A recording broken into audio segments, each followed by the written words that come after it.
Welcome to the Fashion Department, a podcast that will explore the world of fashion and how it informs all aspects of life, from dress and lifestyle to food and travel.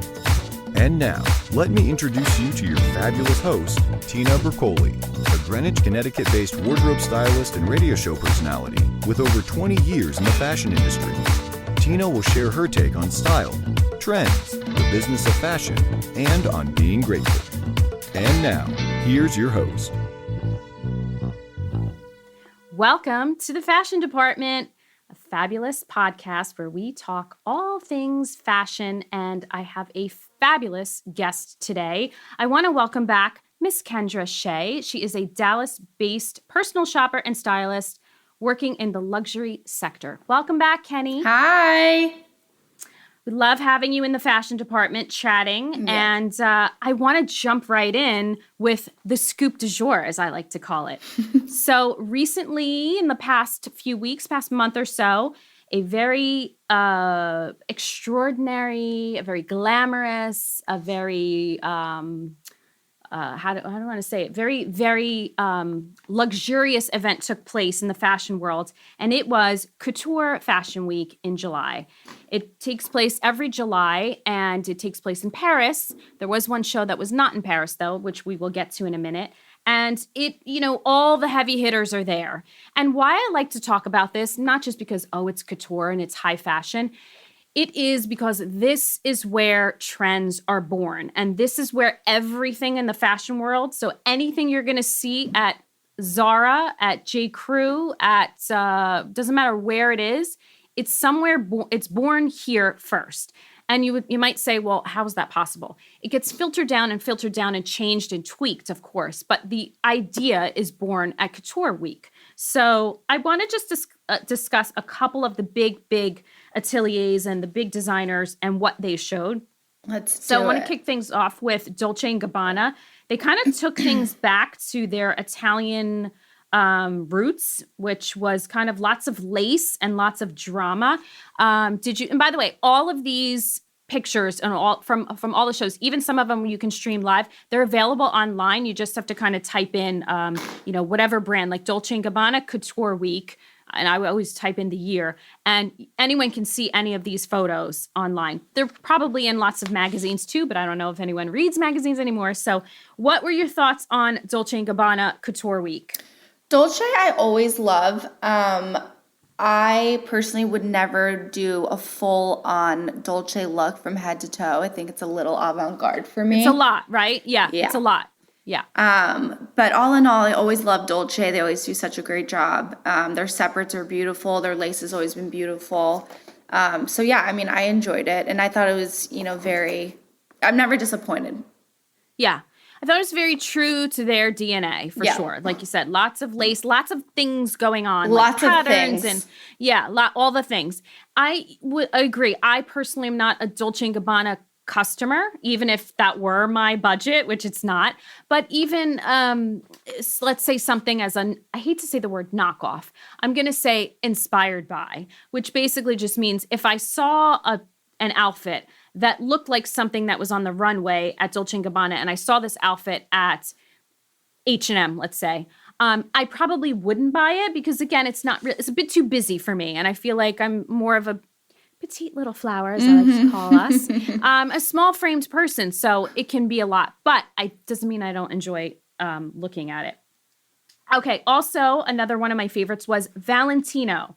So Valentino, yes. Love. Can we get a big love. So he kind of took things out of Paris and he took it to Rome. Specifically, it took place on the Spanish Steps, which was, imagine just, I have chills talking about this. The background. You're in Rome on the Spanish Steps outside, and here's these glamorous models coming down the steps. And of course, last season he did a color. They actually invented the Pantone color. Yeah, It's a pink. So to anyone that doesn't know, I don't know how to say his name, Pierre. We'll call him Pierre. I always get his name screwed up. I don't know. Let's call him Pierre. Yeah. Let's call him Pierre. Let's call him Pierre. So Pierre, the designer for the brand of Valentino, for the house. Basically invented his own Pantone color of pink. It's a shade of pink. It's like a hot so pink. fabulous. It's so fabulous. So basically now, fast forward to this show that just took place, half of the audience was in this color pink because they get dressed by the brand, especially if you're a celebrity. And this show was kind of, I feel like it honored the beginnings of the Italian brands.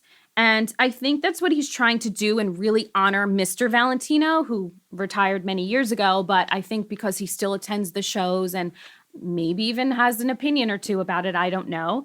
I think he's kind of really trying to stick to the roots. So this designer comes in just a few years ago and, he really has to look at the DNA of the brands. He can't just I'm just going to design something else. Kind of has to go along with it, but make it new. And I think that's probably the challenge that he had. But did you not love the entire collection? I would wear every single piece. I love these Valentino colors. They're just so vibrant and juicy. And I would wear these ball gowns. We would wear to dinner, darling. Yes.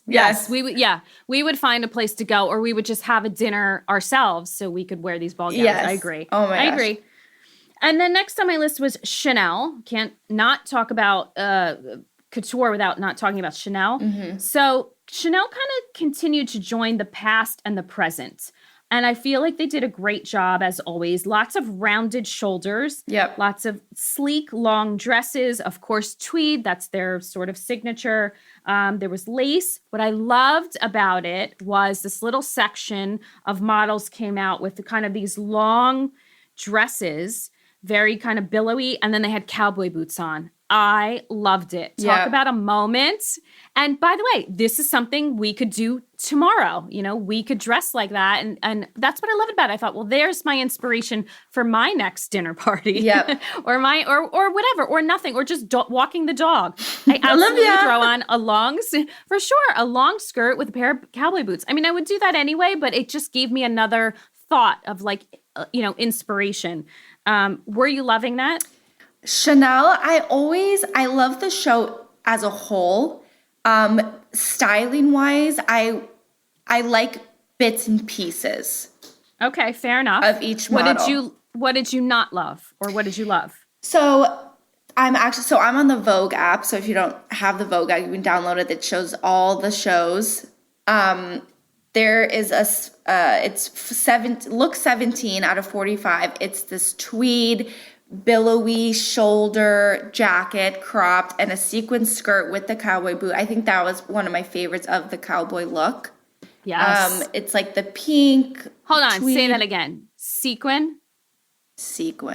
Okay. Did you hear what she said, listeners? Sequin with a cowboy boot. Yeah. This is what I'm talking about. It can be done. It can be done. And we're here to tell you it's okay to do it. Take a risk and do it. Have fun. Take a risk. Right? Just have fun with it. Just own it. Just own it. So that was one of your favorites? That was one of my favorite looks. But, all in all, Chanel, it's people are going to buy it regardless.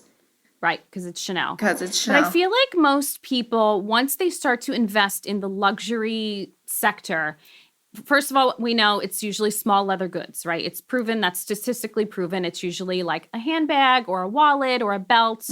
Lots of belts. We see lots of people with belts. Not just Chanel, of Gucci and Jour, we see lots of that, which is great. That's kind of your entry point.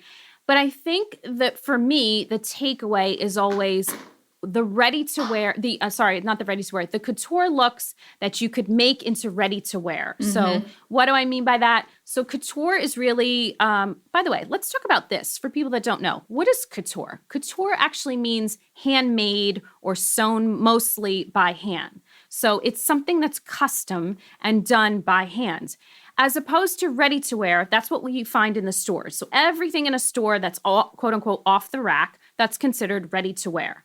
So that's the biggest difference. So couture is kind of where the idea starts. It gets filtered down and changed, and different brands buy into different things or make different things, and it becomes ready to wear. And then again, it gets filtered down from high designer, ready to wear, all the way down to, places where everybody can shop, like what we've been talking about, the J. Crew and the Old Navy and the Gaps of the world and all that stuff.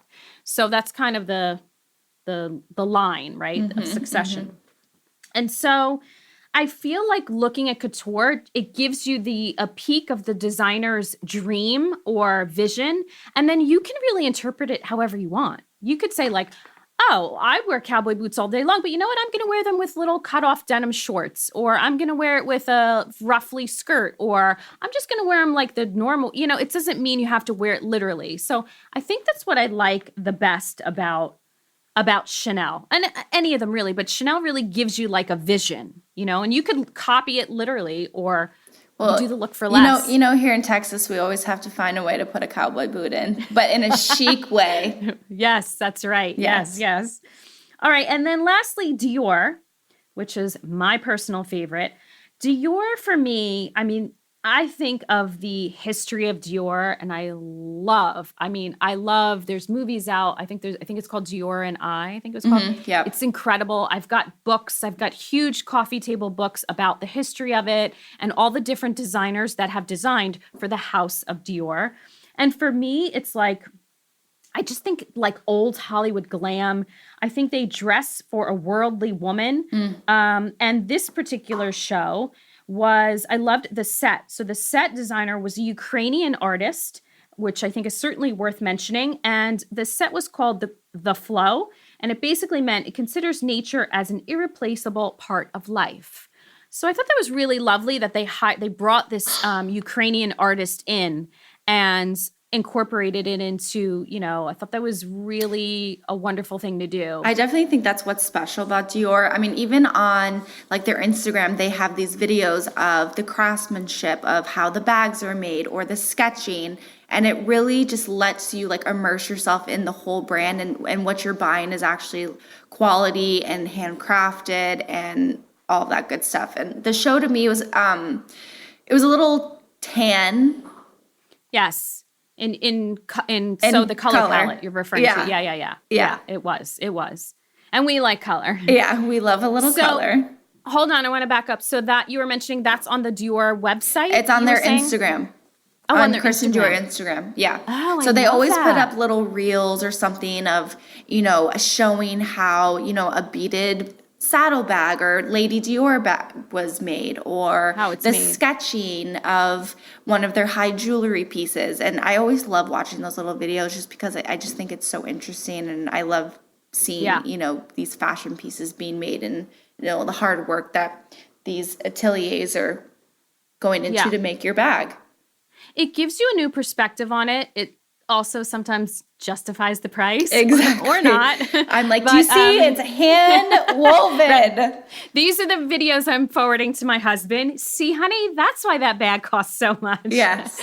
And then, oh, yes, got it. Sure, we'll take two. Not. But I agree. I like that stuff. And I think the brands are doing a great job on places like social media or even their own website where you can, even if you're not buying it, it's something interesting to look at. It's something fun.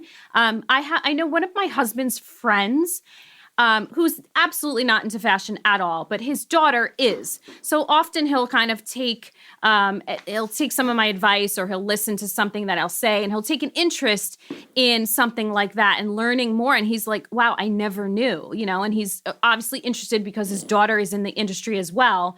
So, he'll look at things like that. And I think it's great for, people like you and I or our clients. We can say, well, here's an example, or here's not just how something's made, but learning more about the brand as well. Exactly. If you're interested. Exactly. All right. Well, we are going to pivot a little bit, and we're going to talk about fall favorites. Now, I know it's still summer, and some of you, depending on, and I know where you are, it's very, very hot. But let's be real, fall has entered the building. And by fall, I mean merchandise hitting stores now. So fall shipments. fashion has entered the chat. Yes, it has entered the chat room. So we're going to talk about it because we have to. Not that I mind, by the way. So some of my fall favorites, I have a couple things listed, and I want to hear your thoughts on it or some of your favorites and why. So first up is bike style moto boots. And First of all, I'm loving it, and here's why. So I'm loving this whole hybrid of shoe that we're seeing now. So we've seen it with sort of a hiker boot and a sneaker. We've seen it with Tevas melting into a platform. We've seen it, and by the way, again, this starts from the brands. We've seen Prada do this. We've seen Gucci, I think, even did it. We've seen Chanel, kind of do their version. We've seen Birkenstocks. There was a collaboration too, and I forget Manolo Blahnik. That's it. I knew you'd know. Birkenstock collaborated with Manolo Blahnik. I mean, what? Who ever thought we would be uttering those words? So I love this. So this is another version. This isn't a collab, but I just I love a moto boot to begin with. So motorcycle type boot, heavy, chunky, big lug sole. Yeah. And it's kind of styled a little bit different. It's not as typical, and it's not as straightforward. It's got either hardware on it or like big chunky chains on it. It's stylized is what it is. So picture a moto boot, and then kind of, I don't know, for lack of a better phrase, it becomes like glamified or something. I don't know. I mean, Chanel has like the moto boot, but they put a pearl on it, or that's right. Something or like that. A little chain. Yeah. Exactly. Exactly. Yeah. So it's not like, your motorcycle boot that you're wearing on a Harley Davidson. Probably not. But, if you're that type of girl and you want to wear a Chanel boot on her, go for it. That's right. We support you. We support you wholehandedly. We support you.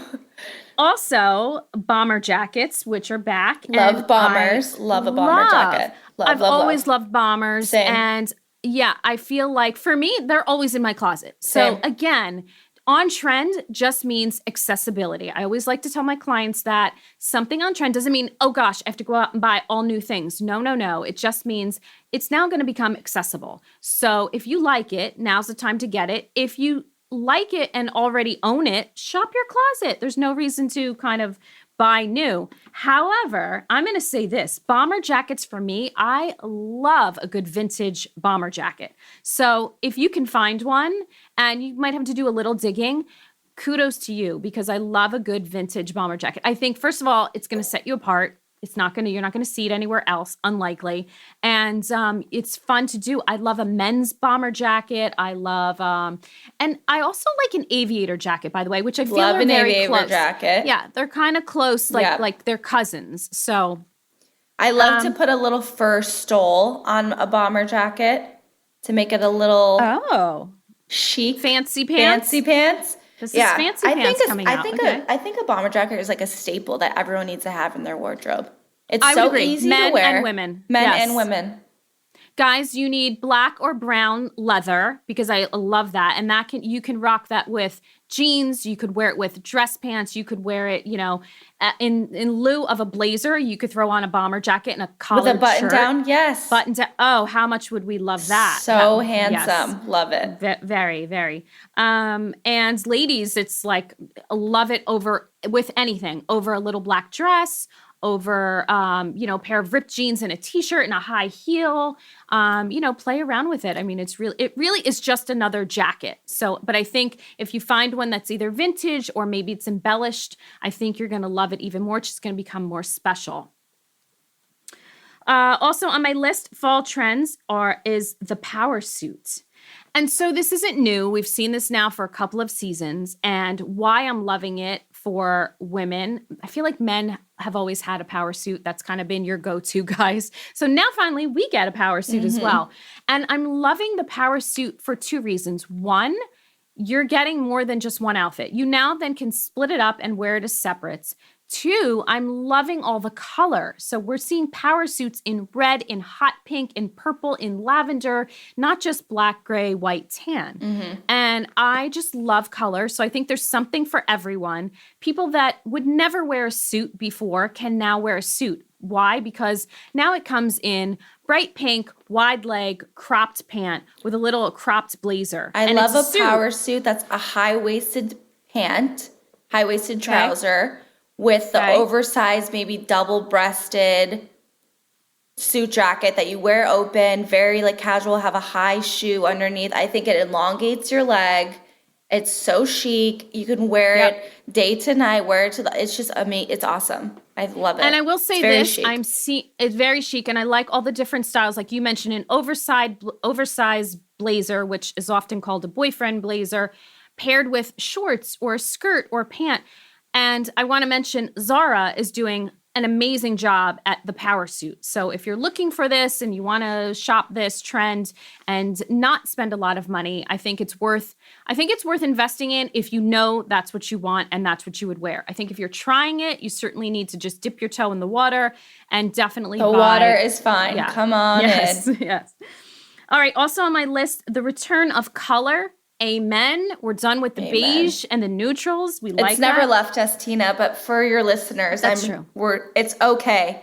Yeah. Yes. Yes. We had a moment of, sea of beige and neutrals, and everybody was in neutrals for everything. And I tried it. Once again, it's like my experience with wearing flats. I became allergic to them. I became allergic to beige. I was like, no mas. So, and then also at the other side of the spectrum, for those that say, oh, I don't like color, black is back. So I think, and what do I mean by that? Not that black ever really went out. Come on, it's a staple as well. But I think black in the way of sort of the goth-based type of black. So the black, we'll see it done in a more of a goth way that has a nod to that like romanticism. So meaning like black lace with a little bit of leather. I think this is a very nice counterpart to the bold colors or the power suit that we're seeing. So you're probably you might be on one end of the spectrum or the other, or maybe you're right in the middle and you say like, oh, I would love to have, sort of that strong black outfit. And I'll say this, if you're going to do all black, the best way to do it is different textures. So Agreed. people say, how do you match? It's like matching white. You'll never match it unless it's completely the same fabric. So different textures. So leather with satin or flannel and cotton or cashmere, whatever it is. And then it works. That's about it. What fall favorites are you loving? Well, first, fall is probably one of my favorite seasons ever, ever, ever. Like we were saying, I'm in Texas right now. It's 108 degrees. I just want to wear the loosest fitting dresses ever because it's so hot. Kendra comes to New York City just to wear fur coats. Oh my gosh, it is waiting at the door, ready. I love fall, but for me, I'm very much a statement jacket or coat girl. I love a long coat, tweed or a piqué or something like that.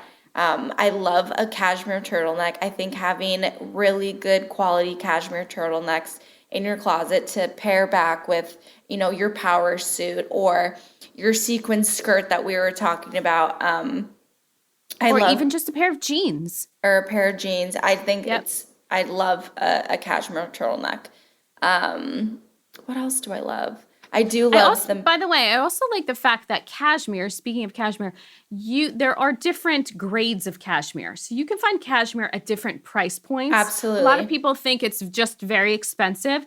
It's not necessarily. And I think a good retailer is J. Crew. They do a good job of showing different. I love their cashmere. Their cashmere isn't inexpensive. I will say that. However, it's not the most expensive. It's not a Laurel Piana $2,000 cashmere. Yeah, right. So you can definitely get different grades of cashmere.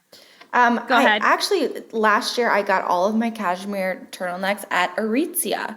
So Aritzia, So Aritzia is very affordable. a very affordable. I think they were like $160 or something and the cashmere was so good. I know they have them at a bunch of local malls now. Aritzia, obviously, like online. Yeah. It's a Canadian-based brand. Right. And $160. I know that maybe some will say, well, for a turtleneck, but for a cashmere turtleneck, that's a really good deal. Yes. And you're going to have it. It's not something like, oh, I'm going to have it and want to buy one next year. You're going to have it. So how do you care for that cashmere? I'm curious. Is it machine washable? I don't like to machine wash them. I kind of like taking them to the dry cleaner. I actually would have to read the care label. I don't really know.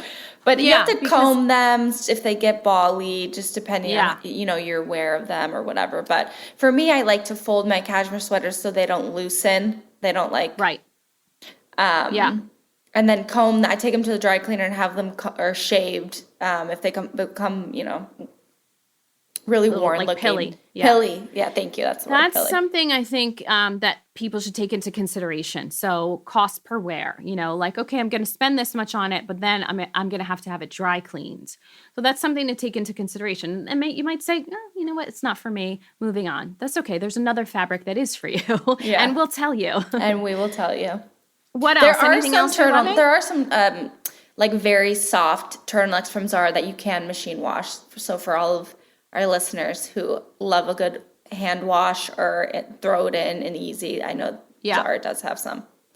Yeah, and then there's nothing wrong with just a good old like cotton turtleneck, obviously, that you can, What else? I do love a good moto boot, like we were talking about earlier. I think with like a leather legging or a little short or something, put a moto boot with it. I know myself, I have a Chanel moto boot that I wear continuously. I wear them in New York all the time. They're like a patent sheen and black with a crepe sole, and they're so comfortable and the best. So I think having a great boot like that is awesome for fall. You can put it with a cute little sock or a tight or with a dress. And yours are Chanel, but like we were saying, there's something for everyone at every price point. So there's moto boot. You can find moto boots everywhere. Yeah, literally. Whatever. Mine were a little COVID splurge. So yes. No. Yes. Nothing wrong with that. Yes. Yeah, I think a lot of us, myself included, did a lot more, at least online shopping during the pandemic. Definitely. And I know, I'm like, oh, this was a pandemic purchase, because I'm still pulling things out of my closet with tags on it that I bought in 2020 or 2021. I'm like, oh, pandemic purchase, that I, forgot and have about. own section of the closet. Right. And I would get it. And then obviously you put it away, because where was I going? I wasn't going we weren't going anywhere for a while. So, all right. So lastly, I want to play a little game of rapid fire with you. Oh my gosh. Let's play this. Okay, we love a game. We love a game. All right, so once again, Kendra does not know the questions. I didn't send these to her. So just quick answer, whatever comes to mind first. Obviously, no right or wrong. Don't worry, they're easy. She's nervous, I can tell. All right, here we go. Rapid fire, Kenny. Where is your favorite place to shop? It was Barney's New York, RIP. But I think on the more mainstream, I love Zara. Zara all day long. Oh, we love that. All right. Most worn item in your closet? Aloe leggings. Oh, look at you. We're talking about sequins and puff sleeves, Kendra, and you say aloe leggings? What kind of stylist are you? I'm just kidding.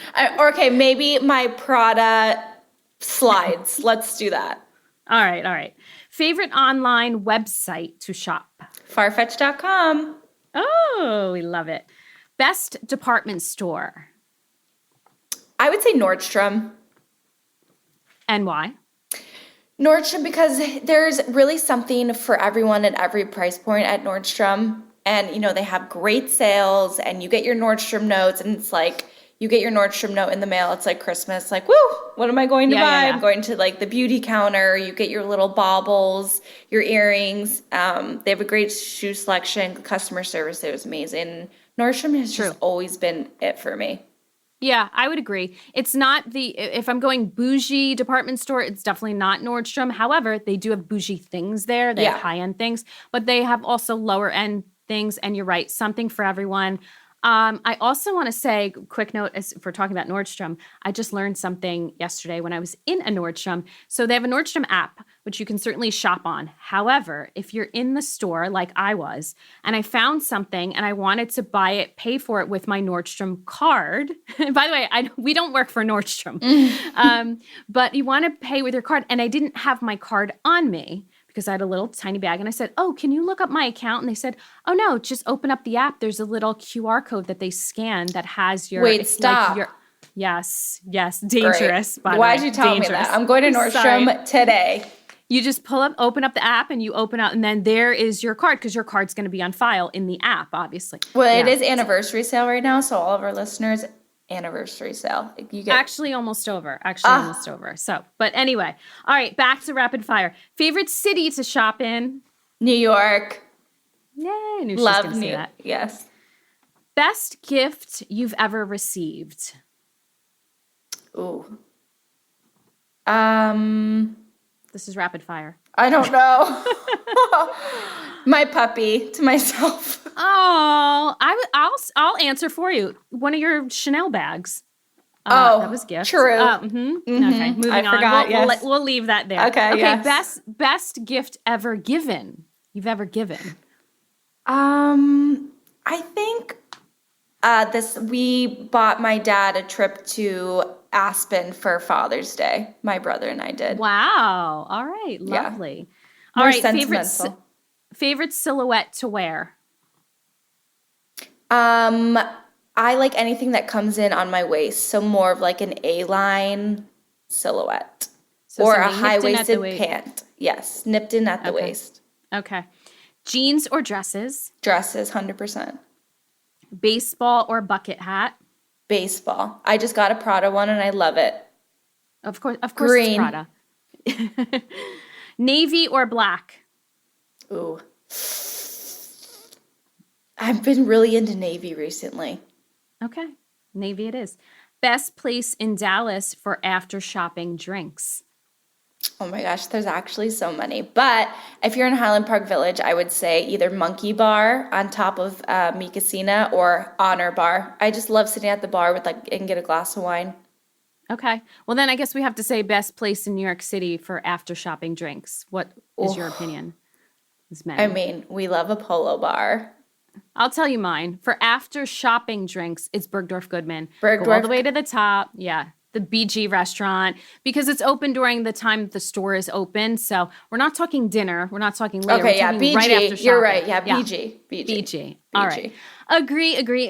All right. Well, that'll do it, Miss Kenny. Thank you for joining us Thank you once so again much. here. This was so fun.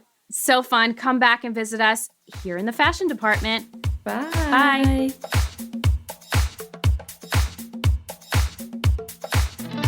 Thanks for joining me in the fashion department. Be sure to subscribe so you never miss an episode. For more inspiration and fashion content, check out my website and follow along on Instagram at wardrobe_envy. And a special thanks to the Factory Underground Studio for recording and producing this show. See you next time.